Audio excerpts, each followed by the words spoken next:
Now, Apple recently became the first company to hit $2 trillion value. It's only fitting that they do the ultimate industry-changing move. As confirmed with the previous leaks, for the first time in history, we're gonna see an unboxing experience like never before. With no charger or headphone out of the box, it's just going to be the phone with the new Lightning to USB-C cable. It's a big controversial move to keep the cost low and also help the planet with less e-waste. I don't know how they're gonna execute this on stage, but as far as keeping the price low while giving features like 5G and OLED displays across all the models, I gotta say, Apple is kinda smart. Now we have some new details regarding the camera. As we know, Apple tested the 64 megapixel sensor, but they weren't happy with the result and they decided to stick with the 12 megapixel sensor. But it's now been leaked that the actual sensor is bigger than the iPhone 11 series. Bigger sensor means less noise, more detail, more light, just overall better performance, especially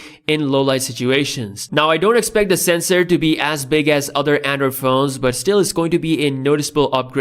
Furthermore, it's expected that there will be a 35% wider aperture with the ultra wide angle lens coming at f1.6 aperture. This means a better low light performance for the ultra wide angle lens as well, something where the current iPhone 11 lineup is the weakest. Even the night mode doesn't work with the ultra wide angle lens. So I hope to see night mode coming to the ultra wide angle lens with the iPhone 12 lineup. Apple is also set to bring high quality 7p element lens and 3x optical zoom, which is a slight upgrade over the previous generation. As for the confirmed camera features, the extreme night mode, LiDAR sensor, 4K 240fps, 4K 120fps, upgrades to Smart HDR, all that is confirmed thanks to the software screenshot. Now, as much as I'm excited to see the camera upgrade on the iPhone 12 lineup, next year's iPhone 13 camera might even be more mouth-watering. This is a very early rumor, so take this with a pinch of salt. Considering how strong Apple processors are, I won't be surprised if we see the 8K 60fps video capability. Also, probably the widest ultra-wide angle lens,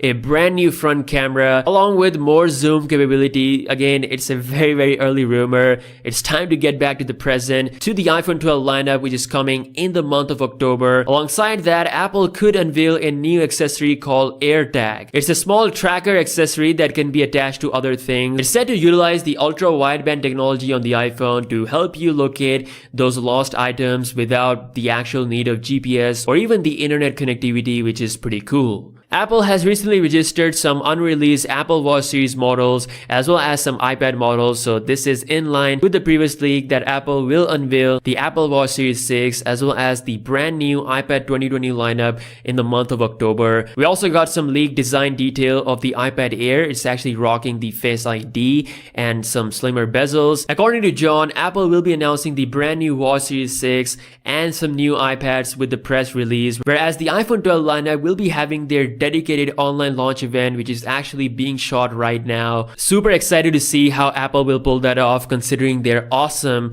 WWDC event. Now, the release date and shipping is expected to happen late in the October month, in the beginning of the November. It's all because of the pandemic. The iPhone 12 lineup is delayed massively compared to the usual September release, which is why this year Apple is expected to sell around 68 million units of the iPhone 12 lineup, which is still a very impressive number. But compared to last year, it is around 5 million units less. Still, there are a number of analysts who predict that this year's iPhone 12 series could be as popular as the iPhone 6 models. According to the analyst from Wedbush, a lot of iPhone users are ripe and ready for an upgrade. This year seems even more upgradable because Apple is releasing 4 models for the first time, making this the largest lineup they have ever released. Even if people don't upgrade to the iPhone 12 lineup, we are still going to see a decline in the price for the current iPhone 11, which might be discounted at $549, and even the latest iPhone SE is expected to see a price drop at $349.